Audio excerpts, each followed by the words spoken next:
Assalamu alaikum everyone. My name is Mutiba Zahid and I'm your English teacher. Today we are going to study informal letter. तो letter writing के अंदर मैंने आपको पिछली class के अंदर समझाया था कि फॉर्मल लेटर्स को कैसे लिखते हैं और उसका क्या स्ट्रक्चर होता है, और आज हम सीखेंगे कि इनफॉर्मल लेटर कैसे लिखा जाता है, उसका क्या पर्पस होता है और किन लोगों को लिखा जाता है. तो informal letters are written to friends, parents, siblings and relatives. अच्छा, अब जो इनफॉर्मल लेटर है ना, इसको आप लोगों की आसानी के लिए मैं दो कैटेगरीज के अंदर डिवाइड कर देती हूँ. अब एक हम कह देते हैं कि इनफॉर्मली, जिसको हम कहेंगे ये वो वाला इनफॉर्मल है जिसमें आपके फ्रेंड्स वगैरह आ जाते हैं, और दूसरे को हम सेमी फॉर्मल कह लेते हैं. ठीक है, इसको इन दो कैटेगरीज के अंदर डिवाइड करने का मकसद क्या है? पहली बात, अब देखिए अगर हम इनफॉर्मल कह रहे हैं ना, तो एक बहुत ब्रॉड कैटेगरी है जिसमें हमने पेरेंट्स को भी डाल दिया, सिबलिंग्स को भी डाल दिया, रिलेटिव्स को भी डाल दिया, कजन्स को भी डाल दिया. लेकिन अब आप मुझे बताएं कि जिस तरीके से आप अपने पेरेंट्स से बात करते हैं, क्या आप उसी तरह अपने दोस्तों से बात करते हैं? नहीं, ऐसा नहीं है. अगर एक सेम इंसिडेंट आपने अपने दोस्त को नरेट करना है और अपनी मदर को नरेट करना है या अपने फादर को नरेट करना है, it would be different, right, in both situations. आप अपने फ्रेंड को बहुत डिफरेंट स्लैंग्स यूज़ करते हुए या बहुत इनफॉर्मल लैंग्वेज के अंदर बता रहे होंगे. ऑन दी अदर हैंड, अपने फादर या मदर को बताते हुए आपकी लैंग्वेज बहुत सोफिस्टिकेटेड हो जाएगी. Similarly, if I talk about your teachers, तो कुछ टीचर्स के साथ आपका बॉन्ड ऐसा होगा कि आप उनको ओपनली काफ़ी चीज़ें बता सकते हैं. But on the other hand, कोई एक टीचर होंगी जो बहुत स्ट्रिक्ट होंगे और आपको उनको बताते वक्त आप हेजिटेट कर रहे होंगे और आप बहुत लिमिटेड वोकैबुलरी यूज़ करते हुए या बहुत सोफिस्टिकेटेड लैंग्वेज यूज़ करते हुए आप उनसे बात करेंगे. तो देखें, जिस तरीके से आपका बात करने का अंदाज बदलता है, उस तरीके से हमने कैटेगरीज बना दी दो, कि जब आप फ्रेंड से बात करेंगे तो आपकी टोन बिल्कुल डिफरेंट होगी.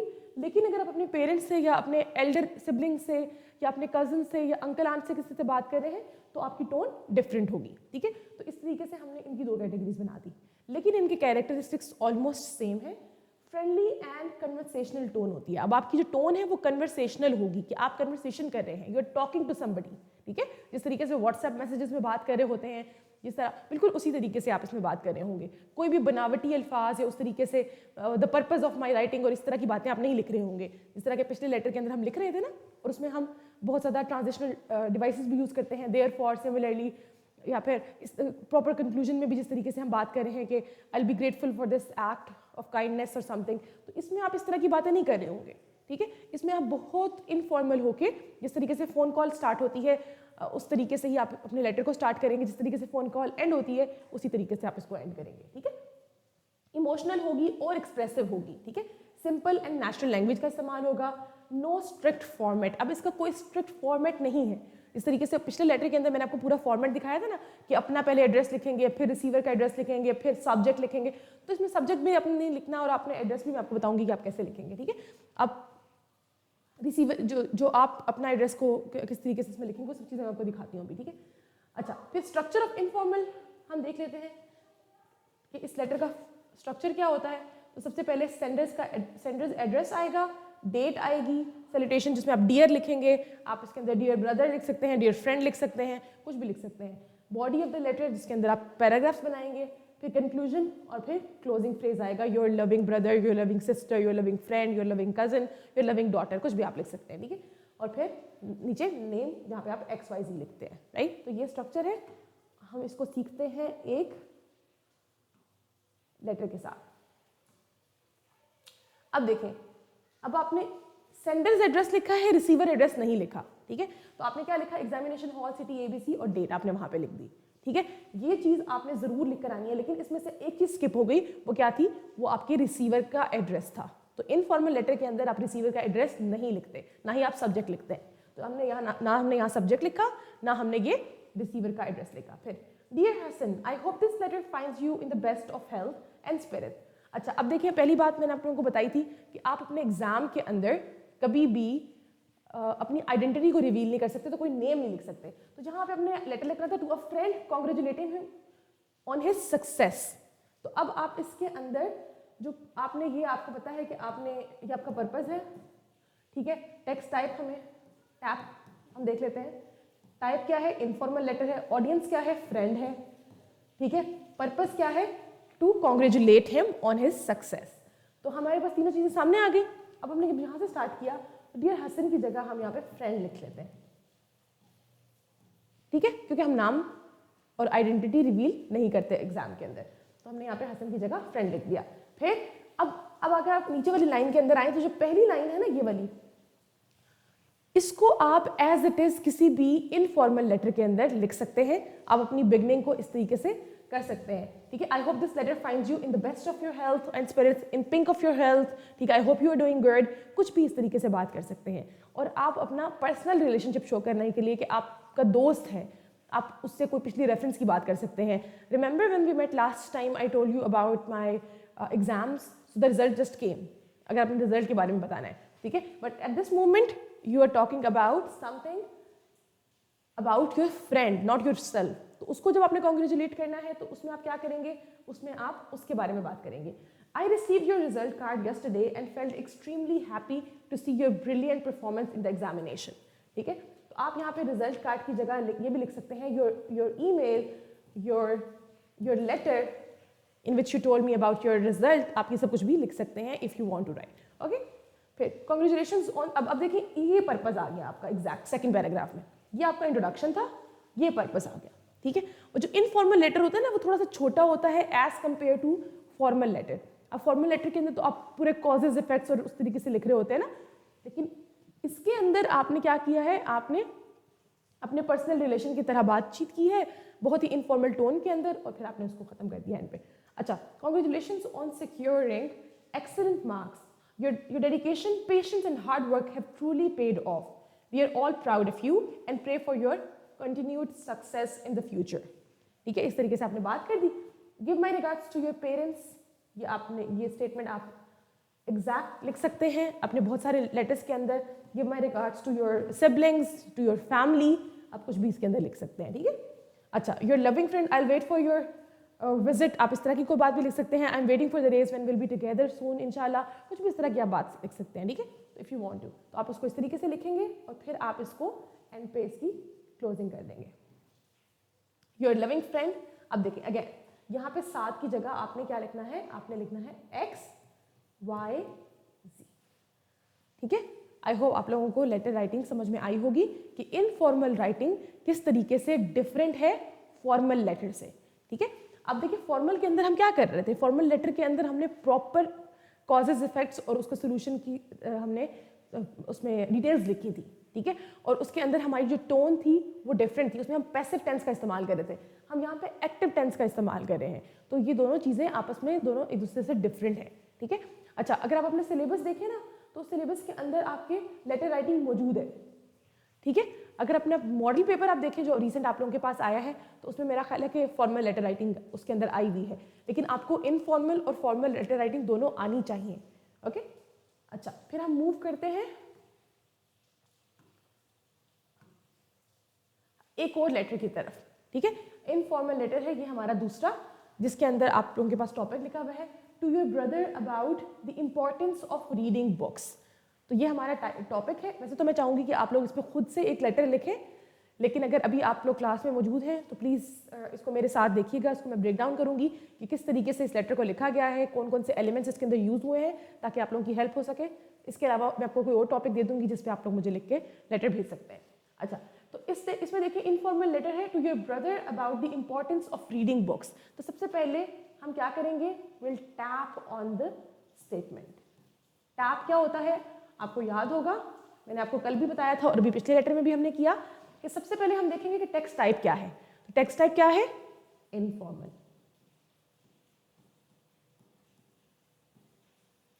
ठीक है। फिर हम देखेंगे ऑडियंस क्या है। ऑडियंस कौन है, ब्रदर, भाई ने पढ़ना है। पर्पस क्या है, इंपॉर्टेंस ऑफ रीडिंग बुक। आपने अपने भाई को कन्विंस करना है कि books are very important and you should read them, ठीक है। तो ये हमें हमारे पास पर्पस भी आ गया, इंपॉर्टेंस ऑफ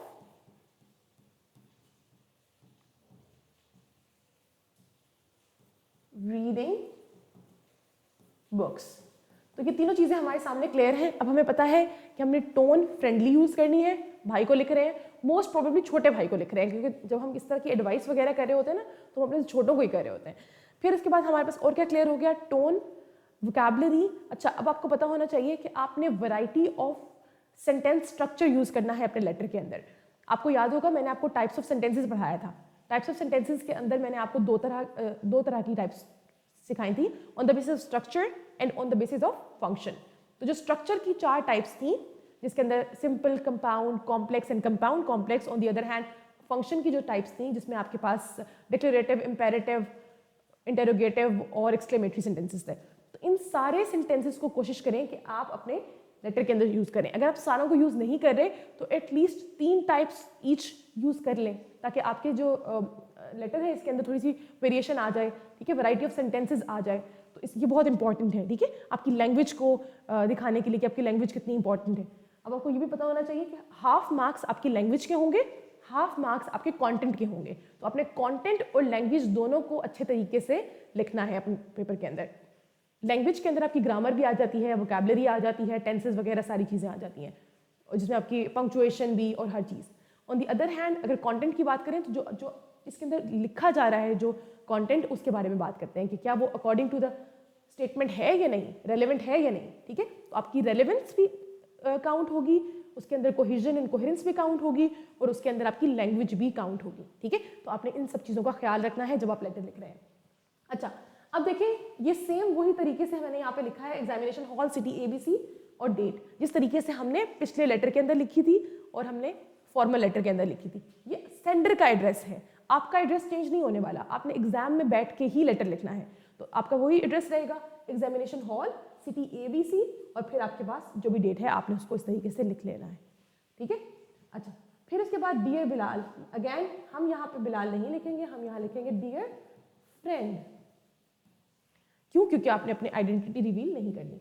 फिर I hope you are enjoying good health, again अब ये वाली सेंटेंस भी ठीक है, और इसकी तरह आप ये भी लिख सकते हैं, I hope you are doing good, I hope you are having in best of your spirits and क्या सेंटेंस था, आई जस्ट फॉरगॉट दैट, यहाँ पे हमने लिखा था ऊपर, हाँ, I hope this letter finds you in the best of health and spirits. तो आप इस सेंटेंस को भी एज इट इज यहाँ पे लिख सकते हैं, और आप क्या कर सकते हैं, आप इस सेंटेंस को भी लिख सकते हैं। I have been thinking about you lately, especially after noticing your growing interest in mobile games. अब आपने एक तरह से अपनी इंट्रोडक्शन के लिए आप समझ लें कि आपने एक तमहीद बांधी, आपने अपनी बात का बैकग्राउंड सेट किया, ठीक है। और आपने बैकग्राउंड कैसे सेट किया, आपने एक पुराना इंसिडेंट को नरेट करते हुए, आपने अपनी ऑब्जर्वेशन को नरेट करते हुए, अपना रिलेशनशिप शो करते हुए। अब obviously this shows that you have observed your brother, ठीक है, आपने आपकी ऑब्जर्वेशन इतनी स्ट्रांग है कि आपने देखा है कि आपका भाई आजकल क्या कर रहा है, ये रिलेशनशिप शो कर रहा है कि you have a relationship with your brother, ठीक है। तो ये रिलेशन आपका शो होना चाहिए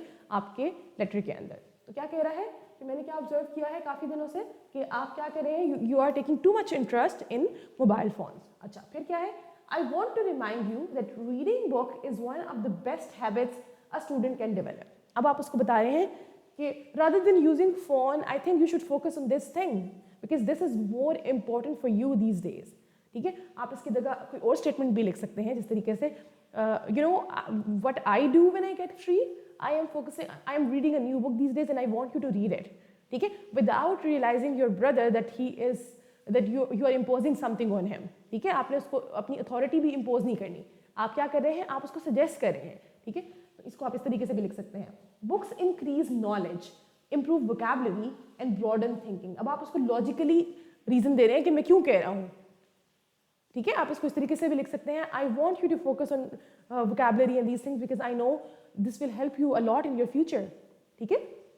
तो फिर आप उसको इस तरीके से इंकरेज कर सकते हैं। Even reading for 20 to 30 minutes daily can make a great difference in your personality and academic performance. इसकी जगह आप ये भी कह सकते हैं, I recently found a book of your interest, the book was on football और the book was on cars और समथिंग, ठीक है। तो जिस चीज़ में आपके भाई का इंटरेस्ट हो, आप उसके अकॉर्डिंग उस सिचुएशन को क्रिएट कर सकते हैं। I know that you love cars and I recently found a book on cars, I want you to read it, ठीक है। तो आप उसको इस तरीके से भी कह सकते हैं, you have to just convince your brother to start reading, ठीक है। अच्छा, फिर क्या है, even reading for 20 to 30 minutes daily can make a great difference in your personality and academic performance, ठीक है। आप उसको कन्विंस कर रहे हैं कि आपकी पर्सनैलिटी में भी और एकेडमिक परफॉर्मेंस के अंदर भी इसके अंदर इंप्रूव आएगा। फिर try to include good books in your daily routine, I am sure you will soon develop a love for reading. अब आप इस सेंटेंस को भी एज इट इज लिख सकते हैं, तो इस तरह भी कह सकते हैं कि I hope you will read the book which I am sending you with this letter, ठीक है, and I will discuss this whenever we meet again. या कुछ भी इस तरीके से बात कर सकते हैं. I am sending you a card in the letter for joining a reading club और समथिंग. आप कुछ भी अपने से बना के उस टाइम पे उस चीज़ के बारे में लेटर के अंदर इंक्लूड कर सकते हैं. और फिर आपने उसको कंक्लूड करना है किस तरीके से. Take good care of yourself. I see you soon इंशाल्लाह. या I come to meet you there. या कुछ भी इस तरीके से. I am waiting for you to come over. कुछ भी इस तरह की आप एक सेंटेंस लिख के इसकी एंडिंग कर सकते हैं. फिर your affectionate brother, your loving brother, कुछ भी आप लिख सकते हैं. और फिर आप लिखेंगे XYZ. अच्छा, एक बहुत इंपॉर्टेंट बात है जो मैं कल भी बताना भूल गई थी कि आप लोगों ने जब लिखते हैं ना योर्स सिंसियरली, तो यहाँ पे कोई एपोस्ट्रोफी नहीं है. ठीक है, फॉर्मल लेटर में हम लिख रहे थे ना, इसमें तो हम नहीं लिख रहे. लेकिन अगर हम इसमें भी योर्स कुछ लिखते हैं ना, योर्स सिंसियरली या कुछ योर्स ट्रूली, तो तब भी आपने इस चीज़ का ख्याल रखना है. एक तो स्पेलिंग्स का, और दूसरा ये कि यहाँ पे जो आपके पास एस है इसके पास कोई एपोस्ट्रोफी नहीं है, ऊपर कोई कॉमा वगैरह नहीं है. ठीक है, सीधा सीधा योर्स सिंसियरली, कॉमा यहाँ पर आएगा और नीचे XYZ का फॉर्मल के अंदर. ठीक है, इनफॉर्मल में your affectionate brother, your loving brother, कुछ भी आप लिख के और नीचे XYZ लिख के इसको इस तरीके से एंड करेंगे. आई होप आप लोगों को फॉर्मल और इनफॉर्मल लेटर का डिफरेंस समझ में आया होगा कि फॉर्मल लेटर को किस तरीके से लिखा जाता है और इनफॉर्मल लेटर को किस तरीके से लिखा जाता है. ये दोनों चीज़ें हमने कल के और आज के लेक्चर में जो है वो सीखी हैं. मैं इसको फिर से एक दफ़ा समराइज़ कर देती हूँ कि आपके पास फॉर्मल और इनफॉर्मल लेटर के अंदर क्या डिफरेंस है. फॉर्मल लेटर जो है उसका पैटर्न सबसे पहले डिफरेंट होता है. उसके अंदर आपके पास सेंडर और रिसीवर दोनों का एड्रेस आता है. ठीक है, यहाँ सेंडर का एड्रेस है और फिर रिसीवर का एड्रेस है और साथ में सब्जेक्ट है. लेकिन on the other hand if you talk about informal letter, तो उसके अंदर हमारे पास रिसीवर का एड्रेस भी खत्म हो जाता है, सब्जेक्ट भी खत्म हो जाता है. ठीक है, और फिर सैल्यूटेशन में आप यहाँ पे खाली सर लिख रहे थे. वैसे तो इंटरनेशनली डियर सर लिखते हैं, लेकिन हमारे यहाँ बच्चों को रिस्पेक्टेड सर लिखवाया जाता है, रिस्पेक्टेड मैम लिखवाया जाता है. तो आप उसको रिस्पेक्टेड सर, रिस्पेक्टेड मैम भी लिख सकते हैं, खाली सर भी लिख सकते हैं. It's perfectly fine. ठीक है, लेकिन जब आप इनफॉर्मल लेटर लिखेंगे तो उसमें आप ज़रूर लिखेंगे डियर फ्रेंड, डियर ब्रदर, या कुछ भी इस तरीके से आप लिख सकते हैं. ठीक है, तो दिस इज़ द डिफरेंस. इसके अलावा कोई डिफरेंस नहीं है. आपने इनफॉर्मल लेटर के अंदर भी पैराग्राफ्स बनाने हैं.